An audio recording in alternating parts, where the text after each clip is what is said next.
श्री राम जय राम जय जय राम जय जय विघ्न हरण हनुमान जय जय विघ्न हरण। बोलिए श्री हनुमान जी महाराज की जय। सियावर रामचंद्र भगवान की जय। वर्णानामर्थ संघानां रसानां छन्दसामपि मंगलानां च कर्तारौ वन्दे वाणी विनायकौ। जो सुमिरत सिद्धि होय गणनायक करिवर बदन।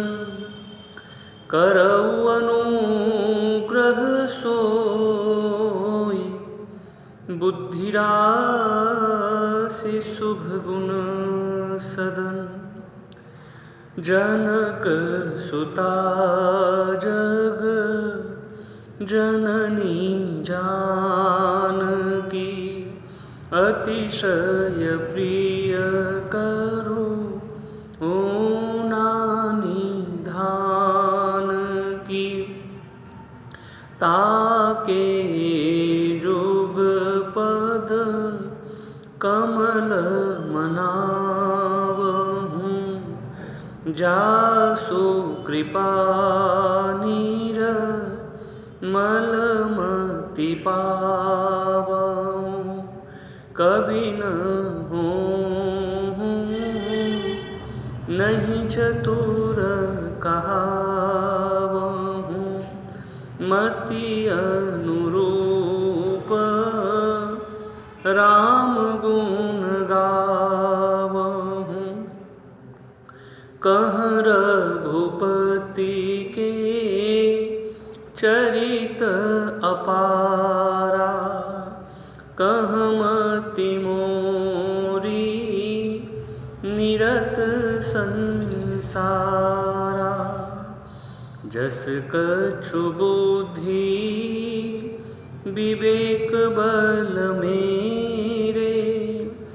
तस कहिहूँ हिय हरि के प्रेरे। मनोजवं ऋतुतुल्य वेगं जितेन्द्रियं बुद्धिमतां वरिष्ठं वातात्मजं वा नरयूथमुख्यं। श्रीरामदूतं शरणं प्रपद्ये। श्रीरामदूतं शरणं प्रपद्ये। सिय राम मय सब जग जानी। करऊं प्रणाम जोरि जुग पानिहा। करऊं प्रणाम जोरि जुग पानी। बोलिए सियावर रामचंद्र भगवान की जय। शंकर भगवान की जय। एक दिन वो भोले भंडारी बन के ब्रज की नारी वृंदावन आ गए। वृंदावन आ गए। एक दिन वो भोले भंडारी बन के नारी वृंदावन आ गए। वृंदावन आ गए। वृंदावन आ गए। वृंदावन आ गए। पार्वती भी मना के हारी, ना माने त्रिपुरारी, वृंदावन आ गए। हाँ, पार्वती भी मना के हारी, ना माने त्रिपुरारी, वृंदावन आ गए। हाँ, एक दिन वो बोले भंडारी, बन के ब्रज की नारी, वृंदावन आ गए, वृंदावन आ गए, वृंदावन आ गए, वृंदावन आ गए। पार्वती से बोले मैं भी चलूँगा तेरे साथ में, तेरे साथ में। पार्वती से बोले मैं भी चलूँगा तेरे साथ में, तेरे साथ में। राधा संग श्याम नाचे, मैं भी नाचूँगा तेरे साथ में, तेरे साथ में। हाँ, राधा संग श्याम नाचे, मैं भी नाचूँगा तेरे साथ में, तेरे साथ में। रात रचेगा ब्रज में भारी, हमें दिखाओ प्यारी, वृंदावन आ गए, वृंदावन आ गए। हाँ, एक दिन वो भोले भंडारी, बन के ब्रज की नारी, वृंदावन आ गए, वृंदावन आ गए, वृंदावन आ गए, वृंदावन आ गए। ऐ मेरे भोले स्वामी, कैसे ले जाऊं तुम्हें राश में, तुम्हें राश में। ऐ मेरे भोले स्वामी, कैसे ले जाऊं तुम्हें रास में, तुम्हें रास में। श्याम के सिवा कोई पुरुष न जावे उस रास में, उस रास में। हाँ, श्याम के सिवा कोई पुरुष न जावे उस रास में, उस रास में।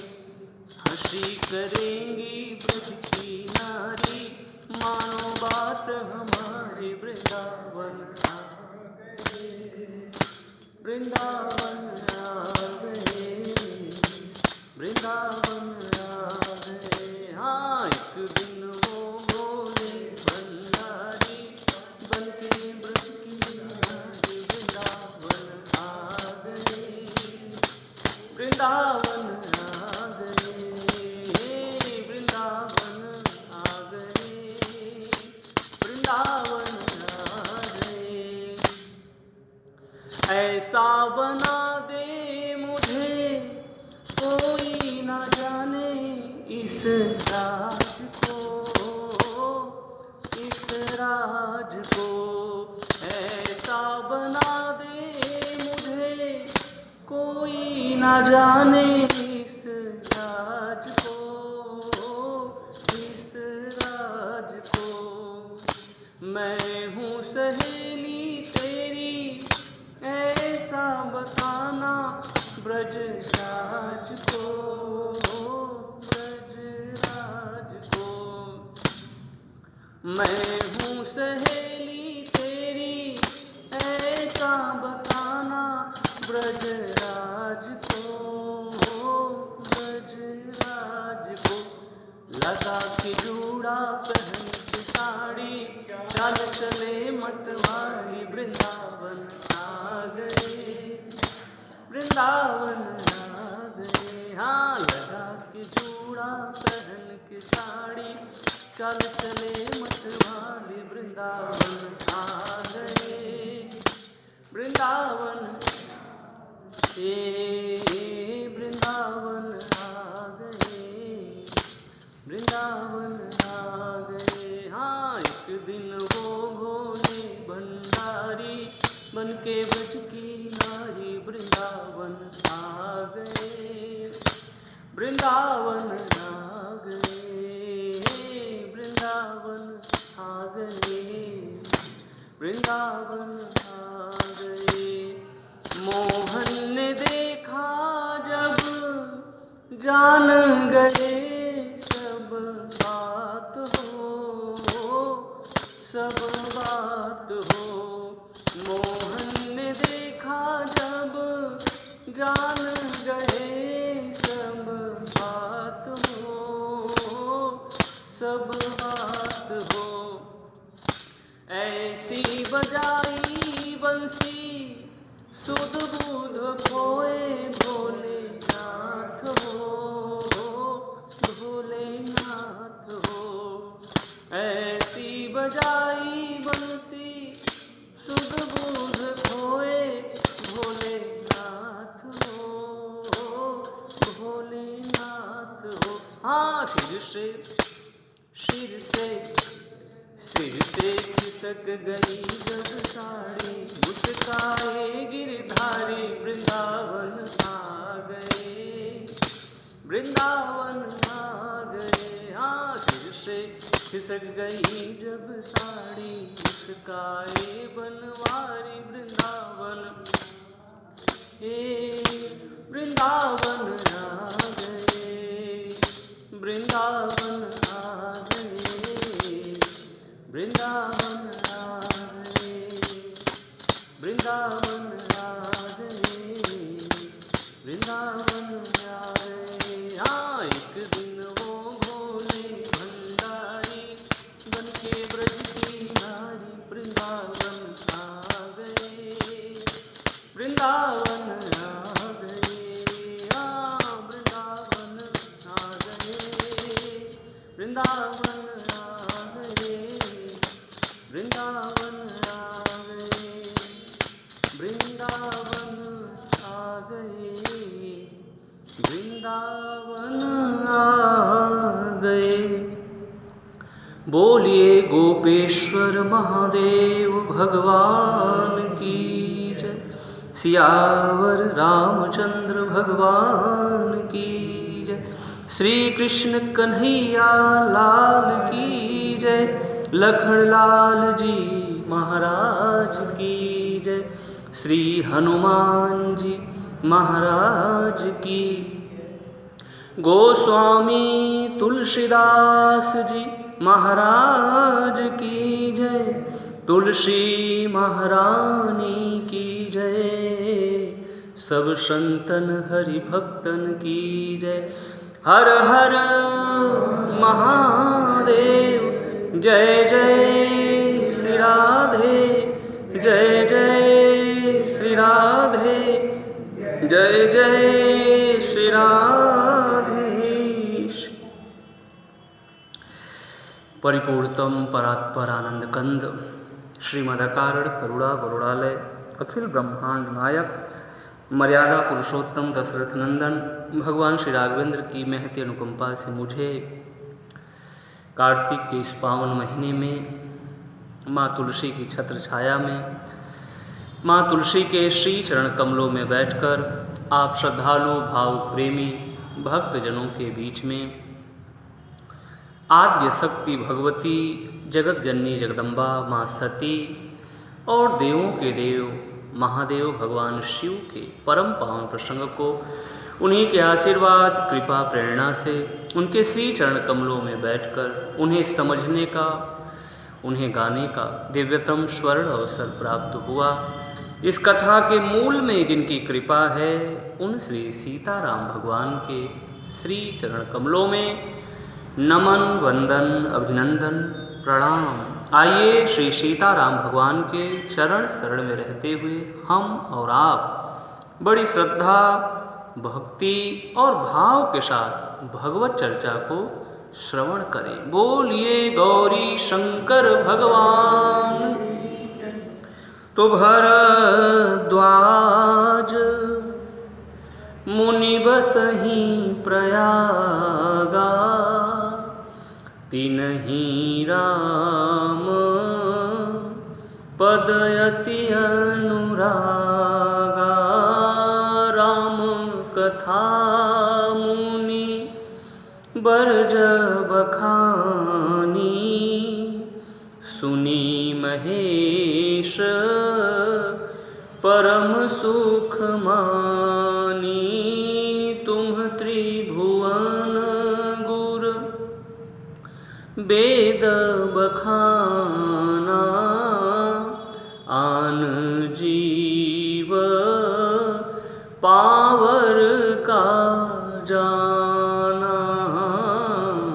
आन जीव पावर का जाना। तुम पुनि राम राम दिन राती, सादर जपहु अनंग राती। बहुरी राम मायहि सिरुनावा, प्रेरी सती ही जेहि झूठ कहावा। प्रेरी सती ही जेहि झूठ कहावा। बोलिए गौरी शंकर भगवान की। तो हरि इच्छा भाव विबलवाना, हृदय विचारत शंभु सुजाना। हरि इच्छा भावी बलवाना, हृदय विचारत शंभु सुजाना। भगवान शिव शंकर विचार कर रहे हैं कि भगवान राम जो चाहते हैं वही होता है। कोई कुछ भी करे उसका किया कराया नहीं होता। होई ही सोई जो राम रचि राखा।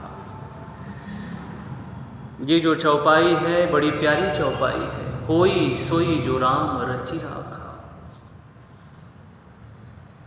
इस चौपाई को हम लोग बहुत जल्दी बोलने लगते हैं। कोई काम हुआ नहीं हुआ, उसके कार्य में भी देरी है, शुरू कर देते हैं होई ही सोई जो राम रचि राखा, को करी तर्क बढ़ावें साखा।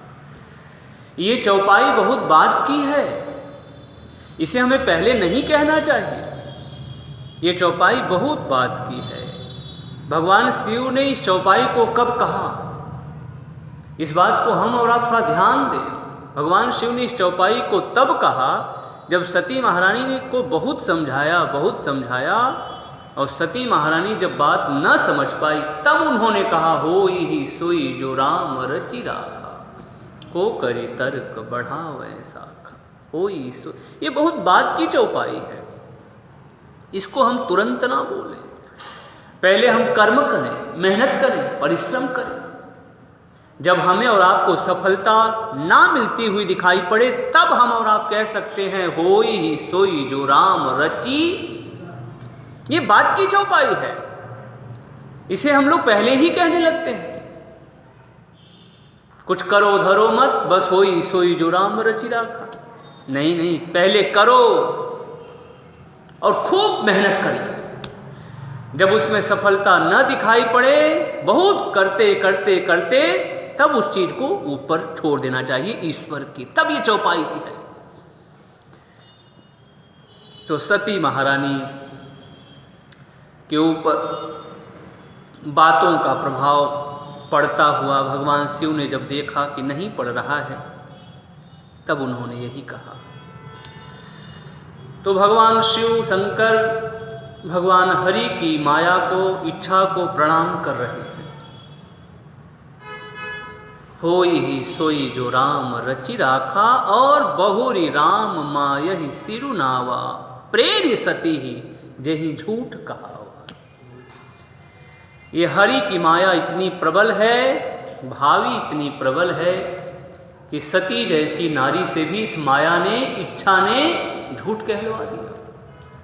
राम कीन्ह चाहै सोई होई, राम कीन्ह चाहै सोई होई, करे अन्यथा अस नहीं कोई। हाँ, करे अन्यथा अस नहीं कोई।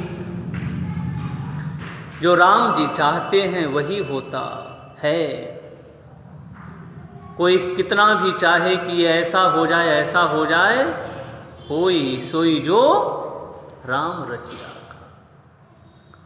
राम कीन्ह चाहै सोई होय। राम जी ने जो रच रखा है, राम जी जो चाहते हैं वही होता है।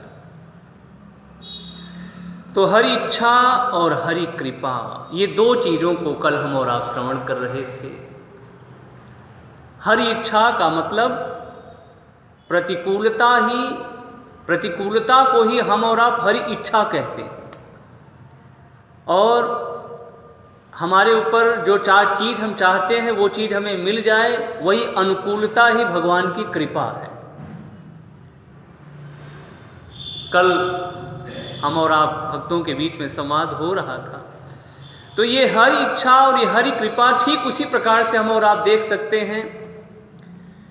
कोई भी प्राणी है, कोई भी जीव है, कोई व्यक्ति है और उसका एक्सीडेंट होने वाला है।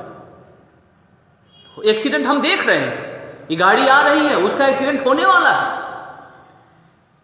और जैसे ही वो प्राणी बच जाता है, एक्सीडेंट नहीं हो पाता, वो प्राणी बच जाता है, तो हम और आप तुरंत क्या कहते हैं? आपके ऊपर भगवान की बड़ी कृपा थी, भगवान की बड़ी लाख लाख भगवान को शुक्रिया, धन्यवाद कि आप प्रभु की कृपा थी आपके ऊपर कि आप बच गए। एक्सीडेंट होने वाला था लेकिन अचानक भी कैसे बच गए, ये भगवान की कृपा। और उसी क्षण यदि किसी का एक्सीडेंट हो जाए तो लोग क्या कहते हैं? ये हरि की इच्छा थी, यही हरि की इच्छा थी। तो प्रतिकूल चीजें ही हरि की इच्छा है। आज सती माता को जिधर जाना चाहिए था उधर वो नहीं जा रही, दूसरी तरफ चली गई। तो भगवान शिव विचार कर रहे हैं, हरि इच्छा भावी बलवाना, हृदय विचारत शंभु सुजान। भगवान शिव शंकर के जीवन में भी एक संकट हम और आप देख रहे हैं। इस प्रकार का एक संकट उपस्थित हो गया है। तो संकट सभी के जीवन में आता है, हर व्यक्ति के जीवन में, क्योंकि ये चीज़ें जीवन से बहुत जुड़ी हुई हैं। हमारे और आपके जीवन में ये सारी चीज़ें, कभी सुख है, कभी दुख है, कभी अनुराग है, कभी वैराग्य है। ये चीज़ें आ रही हैं, जा रही हैं, आती हैं, जाती हैं। कोई चीज़ यहाँ स्थायी नहीं रहता। भगवान सूर्य का प्रकाश पूर्व दिशा में उदय होता है लेकिन फिर अस्ताचल की भी तरफ जाते हैं। यही सत्य है। हमेशा ना तो कोई सुखी रहा है और हमेशा ना तो कोई दुखी ही रहा है। जो आज सुखी है वो कल दुखी होगा, जो आज दुखी है वो कल सुखी होगा। यही स्थिति है।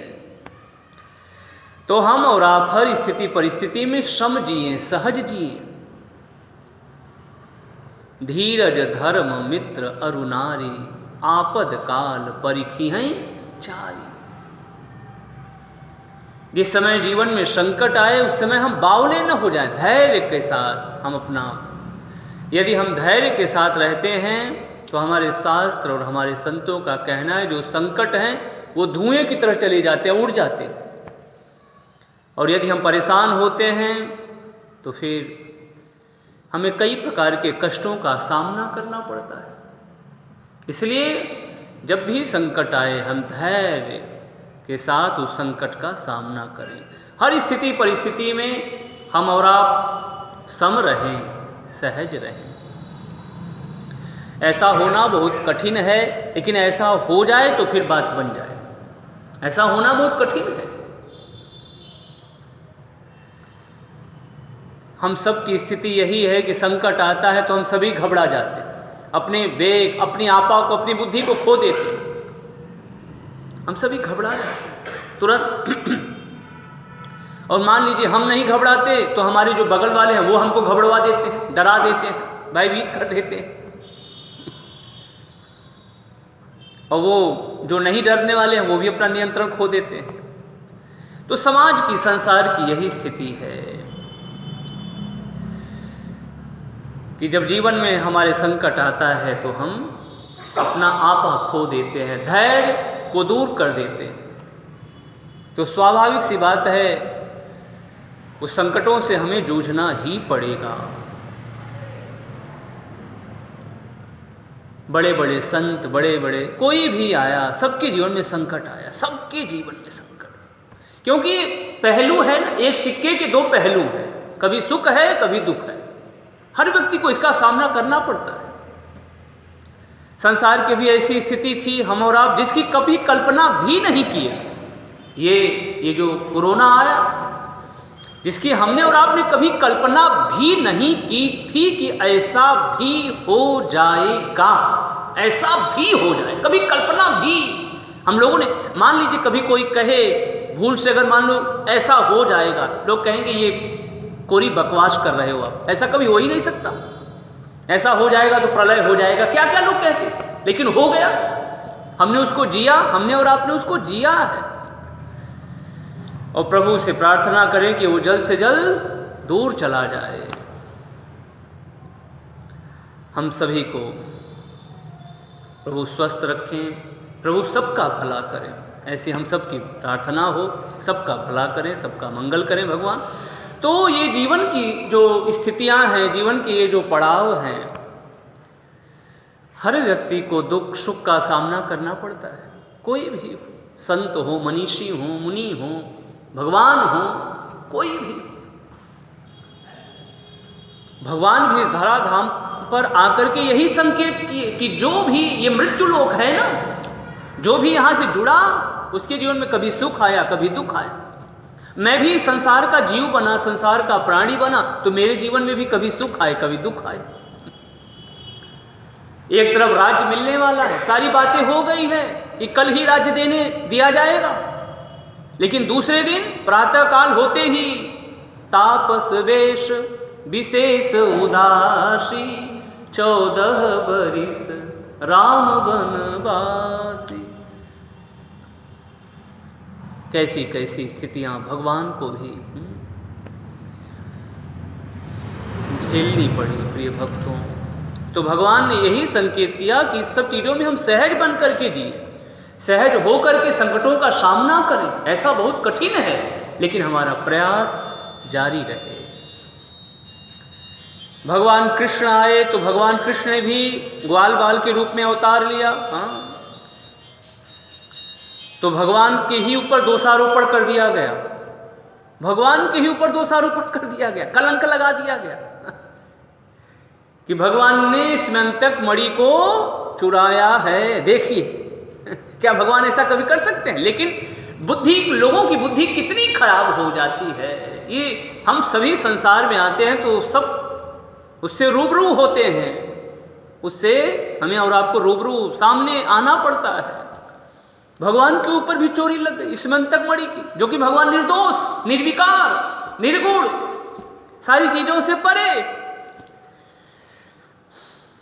लेकिन भगवान मानो यही कह रहे हैं, संसार है, इसमें जो भी आया है उसको इन सब चीज़ों का सामना करना पड़ता है। तो हम सामना कैसे करें, यही भगवान ने आगे आकर के हम सबको दर्शन दिया है। दुख में हम कैसे रहें, सुख में कैसे रहें, भगवान ने यही सब चीज़ों का दर्शन दिया है। तो प्रिय भक्तों, हमारी और आपकी चर्चा चल रही थी कि दुख में हम विशेष रूप से दुखी हो जाते हैं और सुख में विशेष रूप से हम सुखी हो जाते हैं। लेकिन जो धीर पुरुष होते हैं वो दोनों में सम और सहज बने रहते हैं। एक बार की बात है, एक साधु बाबा और बहुत सारे लोग एक नौका में बैठे नदी पार कर रहे थे। नदी काफ़ी बड़ी थी। अचानक में नदी में बाढ़ आ गई। अचानक, समय का क्या ठिकाना, समय का क्या ठिकाना, कब क्या हो जाए कौन जानता है साहब। भगवान की प्रकृति, प्रभु की लीलाएं बहुत विचित्र, परम विचित्र हैं। तो अचानक में बाढ़ आ गई। अब सभी लोग डरने लगे। हम लोग डरते हैं तो किसको याद करते हैं? भगवान के शरण में जाते हैं। होना भी यही चाहिए, ये अच्छी बात है। घबराए दुखों से जब तू, तेरा मन हो डावाडोल, तो प्यारे हरि हरि बोल, प्यारे हरि हरि बोल। यही तो हमारे हितू हैं, यही तो हमारे सहायक हैं। और कौन है ऐसा? ये सुप्रीम से सुप्रीम पावर को हमें और आपको पकड़ लेना ही चाहिए। और जिसने भी सुप्रीम को पावर को पकड़ा वो सुखी हो गया। गोस्वामी तुलसीदास जी महाराज से एक बार किसी ने पूछा कि भगवान, हम आपसे जानना ये चाहते हैं कि मछली कौन सी सुखी है। उन्होंने पूछा कि मछली कौन सी सुखी है। बोले जो छोटे मोटे तालाबों में रह रही है वो मछली सुखी है, कि जो समुद्र में रहती है वो मछली सुखी है? कौन सी मछली सुखी है? तो गोस्वामी तुलसीदास जी महाराज ने कहा, मछली वही सुखी है जो समुद्र के तल में है। बोले ठीक उसी प्रकार से मनुष्य वही सुखी है जिसने अगाध चरण यानी परमात्मा के चरण शरण में जिसने अपने को समर्पित कर दिया है, न्यौछावर कर दिया है, वही मनुष्य सुखी है। तो इस प्रकार से प्रिय भक्तों, भगवत प्रेमियों, कथा कहती है कि गोस्वामी तुलसीदास जी महाराज कहते हैं, सुखी मीन जे नीर अगाधा। सुखी मीन, जहाँ अगाध जल है, जहाँ रोज पानी घट रहा है ना, वो मछली रोज दुखी रहती है। मेरा पानी आज इतना कम हो गया, आज इतना कम हो गया, पता नहीं क्या होगा। कहीं ऐसा ना हो जाए कि पूरा जल सूख जाए और फिर मुझे अपने प्राणों से, क्योंकि मछली का आधार उसका जल है। वो रोज डर रही है कि पानी मेरा कम हो रहा है, मेरा आधार संकट में है। लेकिन जो मछली समुद्र में है वो आनंद में है।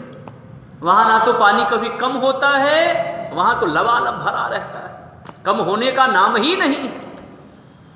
तो उसी प्रकार से हम संसार को पकड़े हैं कि संसार हमें सुख देगा, तो मानो हम और आप भूले भटके हैं।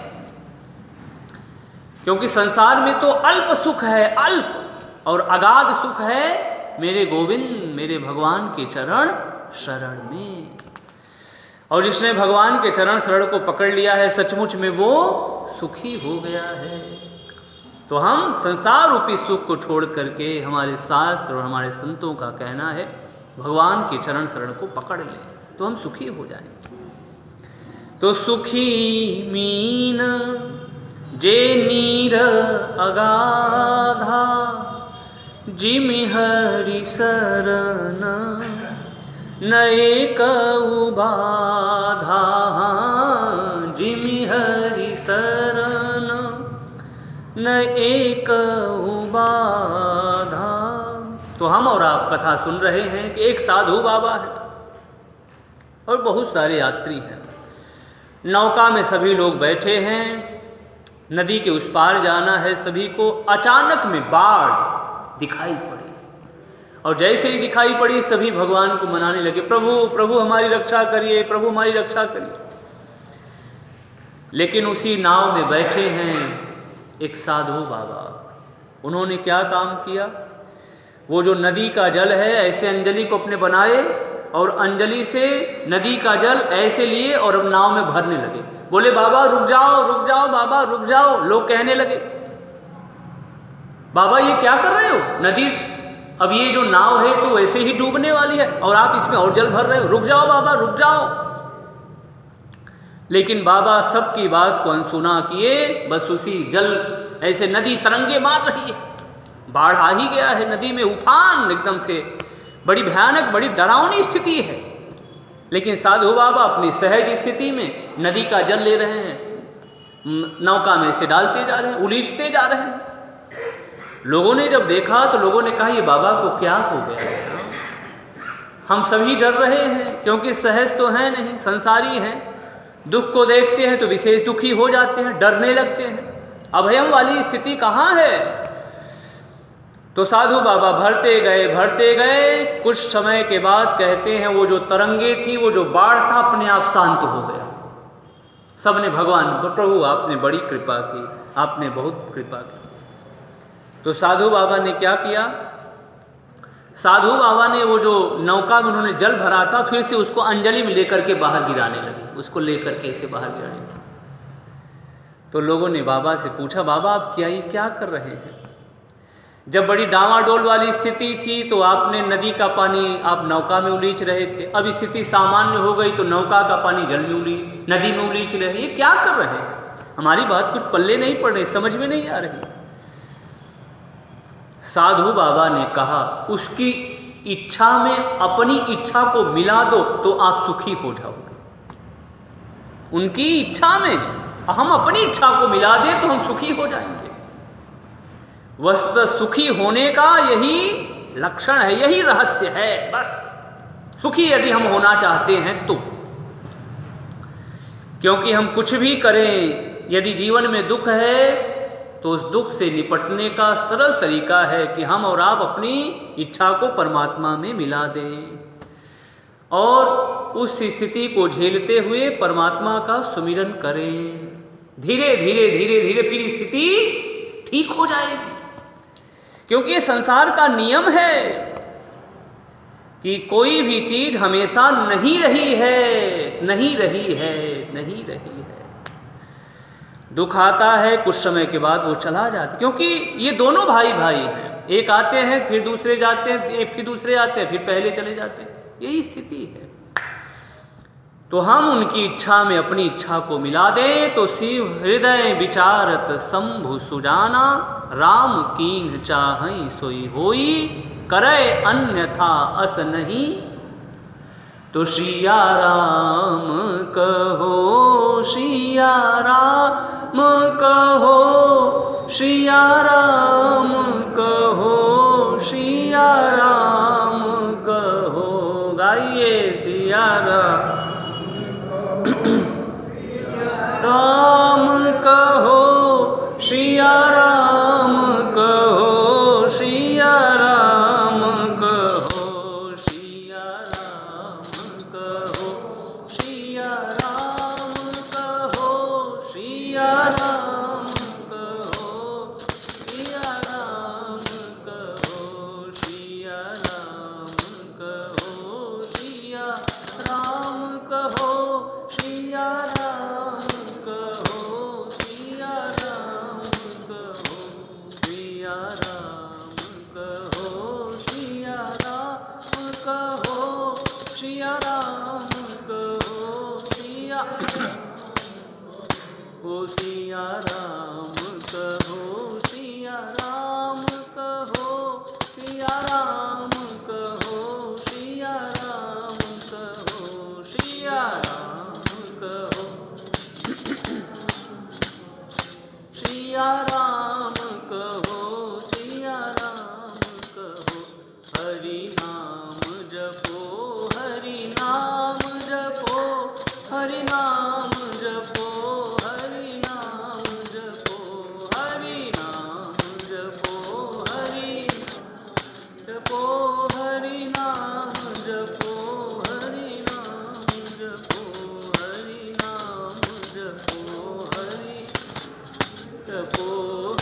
सिया राम कहो, बोलिए सियावर रामचंद्र भगवान की।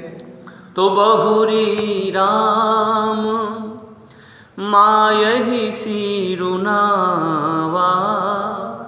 प्रेरी सती ही जेहि झूठ कहावा, प्रेरी सती ही जेहि झूठ कहावा। भगवान हरि की माया को प्रणाम किया और विचार किया कि सती जैसी परम पावन पुनीत नारी से भगवान की हरि की इच्छा ने झूठ कहलवा दिया। तो प्रिय भक्तों, संकट जीवन में सभी के आए। हम भगवान की भक्ति करते हैं, हमारे मन में ये विचार आता है कि हमारे जीवन में कभी संकट नहीं आएंगे। हमारे मन में ऐसा विचार होता है। भगवान शिव से बढ़कर के हरि की भक्ति कौन करता है? कोई नहीं। तुम पुनि राम राम दिन राती, सादर जपहु अनंग आरात। दिन रात, ना दिन का ख्याल है ना रात, दिन भर डूबे हैं, लेकिन फिर भी संकट आ गया। हरि की इच्छा दिखाई पड़ रही है। बहुरी राम मायहि सिरुनावा, सती को छोड़ दूं कि अपना दूं, क्या करूं? वैसे भगवान शिव शंकर इन सब चीजों से परे हैं। हम और आप ध्यान रखें, ये समझें इस बात को। भगवान शिव शंकर इन सब चीजों से परे हैं। ये तो संसार के लिए भगवान अपने माध्यम से एक लीला दिखा रहे हैं, बस। बाकी इन सब चीजों से महादेव परे हैं। लेकिन ऐसी स्थितियां आती हैं जीवन में, ऐसी स्थितियां आती हैं कि हम भगवत भक्ति कर रहे हैं, भगवत भजन कर रहे हैं, तो हमें ऐसा लगता है कि हम सुखी ही रहेंगे। लेकिन बड़े बड़े संत हुए, बड़े बड़े भक्त हुए, उनके भी जीवन में बड़ी बड़ी समस्याएं दिखाई पड़ी, बड़ी बड़ी समस्याएं। नामदेव जी महाराज के घर में एक बार अकस्मात सायंकाल के समय आग लग गई। उनके घर में आग लगने की क्या आवश्यकता थी? बड़े भगवान के बड़े शुद्ध बुद्ध और बड़े प्रबुद्ध भक्त थे, बड़े अच्छे भक्त और बड़े सिद्ध भक्त थे नामदेव जी महाराज। लेकिन उनके घर में आग लग गई अकस्मात सायंकाल के समय। तो इन भक्तों के जीवन में जब भी संकट आए ना, तो उन्होंने इसको एक सही रूप में लिया और ये सुखी रहे, आनंद में रहे। तो कहते हैं, शास्त्रों में कथा आती है कि नामदेव जी महाराज जब घर में आए तो देखा कि आग जल रही है, घर में आग लग गई है घर में। तो जो चीजें आग से बच रही थी, घी गुड़ शक्कर, तो उसको ऐसे उठाए और जहां पर अग्नि जल रही थी बोले प्रभु इसका भी भक्षण करिए, इसका भी भोग लगाइए। फिर एक बार घी उठाए, एक बार गुड़ का डिब्बा उठाए, लीजिए प्रभु इसका भी भोग लगाइए। भगवान ने अपने भक्त नामदेव जी की जब इस प्रकार की बात को सुना तो भगवान प्रकट हो गए और भगवान ने कहा, अच्छा नामदेव जी ये बताइए, इस अग्नि की भीषण तीक्ष्ण जो ज्वाला है, क्या अपने कोमल श्याम सुंदर को आप इस रूप में देखते हैं? कहाँ आपके श्याम सुंदर कोमल और कहाँ इतने तीक्ष्ण अग्नि? इस रूप में भी आप मुझे ही देख रहे हैं? तो नामदेव जी महाराज ने बड़ी प्यारी बात कही। नामदेव जी महाराज ने कहा कि प्रभु ये घर आपका है और आपको छोड़ करके यहाँ दूसरा कौन आएगा? भगवान ने जब इस बात को सुना तुरंत अग्नि शांत हो गई और भगवान नामदेव जी महाराज की जय जयकार करते हुए अंतर्धान हो गए। तो उन्होंने उस दुख को सही दिशा में लिया और उनका दुख धीरे धीरे दूर हो गया। प्रभु ने उनको सुखी कर दिया। तो हमें जीना आ जाए साहब। ऐसा होता नहीं, लेकिन हो जाए तो फिर बात बन जाए। हम संसारी हैं, सुख में सुखी बहुत हो जाते हैं, दुख में बहुत दुखी हो जाते हैं। दोनों स्थितियों में, दोनों पड़ाव में हम सहज रहें तो फिर कहना ही क्या है, आनंद हो जाए। हमारे जीवन से धैर्य न छूटे, धीरज न छूटे, हम घबराएं न, हम बावले न हो जाए, लेकिन हम हो जाते हैं। हम अपने को संभाल नहीं पाते, तो हमने अपने को संभाल लिया, काबू कर लिया, तो फिर वो दिन दूर नहीं है जब सफलता, विजय आपके कदम चूमेगी। वो दिन दूर नहीं है। आपने आज सहज रूप से इस बुराई को, इस दुख को आपने झेल लिया, तो कल वो समय नजदीक है।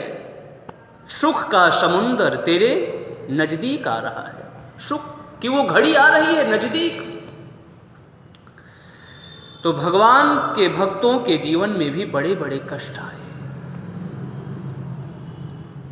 इसलिए और ऐसा भी नहीं है कि उन्होंने भगवान के ऊपर दोषारोपण किया।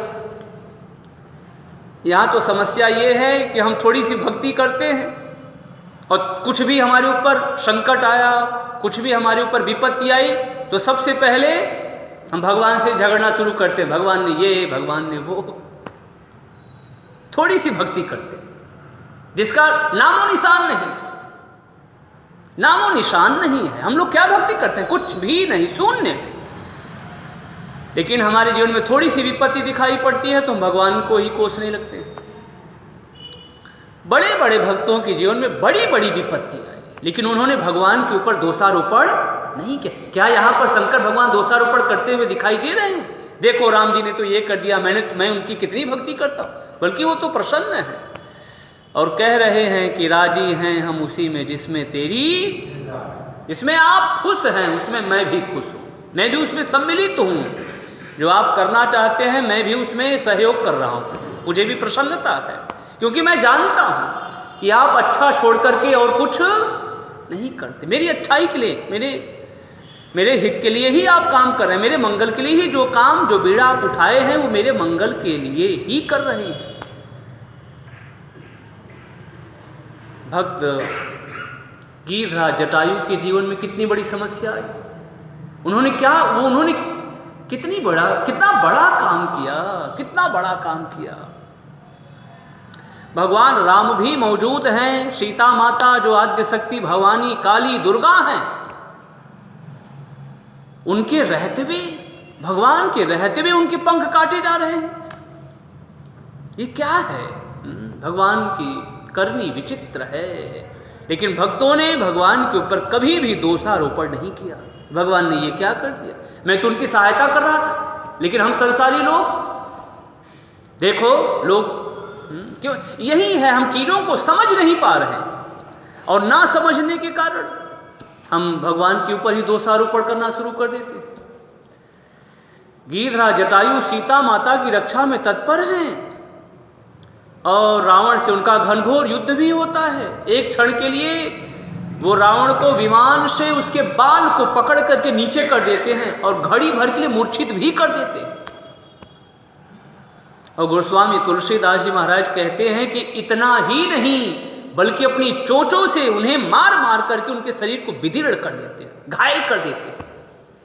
चोचन हमारी बिदारे सिदेही दंड एक भई मूर्छाते। एक घड़ी के लिए वो रावण मूर्छित भी हो गया, सीता माता को अलग कर दिया। पुत्री तुम बिल्कुल भी निर्भय रहो बेटी, मैं तुम्हारे साथ हूँ। कितना बड़ा हौसला है। ये उनका जो उत्साह है वो बहुत काबिले तारीफ है, बहुत वंदनीय है साहब, बहुत वंदनीय है। दुखी सब हुए, युवान भी दुखी हुए और जितने लोग हैं सब दुखी हुए, चर अचर सभी लोग। सीता माता जब विलाप करती हुई जा रही है, रावण लेकर के जा रहा है तो दुखी सब है, लेकिन कोई सब हाथ पर हाथ रख करके बैठे। कौन जाए रावण से, कौन रावण से लोहा ले, कौन उसको चुनौती दे। चुनौती देने का मतलब अपने प्राणों से हाथ धोना। हम तो नहीं जाएंगे, सब लोग पिछड़ गए, लेकिन गिरिराज जटायु जो बूढ़े हो गए, लेकिन उनका उत्साह, अरे ये तो आवाज जो करुण क्रंदन मेरे कान में पड़ रहा है वो तो रघुकुल तिलक भगवान रामचंद्र की ये पत्नी है, उनकी आवाज कौन लेकर जा रहा है। देखा रावण, बड़ा कष्ट हुआ। उन्हें ऐसा लगता है जैसे कसाई के हाथों में कपिला गाय पड़ गई है। तुरंत ललकारते हुए दौड़ पड़े, हे रावण रुक जा, तूने मुझे नहीं जाना, अरे रुक, निर्भय चले सी न जाने ही मोही। तो ऐसे ही चला जाएगा। पहले तुझको मुझसे लोहा लेना पड़ेगा, पहले तुझको मुझसे युद्ध करना पड़ेगा, फिर तू जानकी को लेकर जा सकता है। और वैसे मैं पूरा प्रयास करूंगा कि तेरा कार्य, तेरी मनसा पर पानी फिर जाए। ये बहुत काबिले तारीफ है। उनका जो उत्साह है उन्होंने जो बीड़ा उठाया है वो बहुत बड़ा काम है, बहुत बड़ा काम। तो गीधराज जटायु के इस उत्साह को देख करके, अभी गीधराज जटायु दूर हैं, रावण ने मन में विचार किया, अरे मुझे कौन ललकार रहा है। विशाल काय रूप में वो उड़ते हुए जा रहे हैं रावण के पास।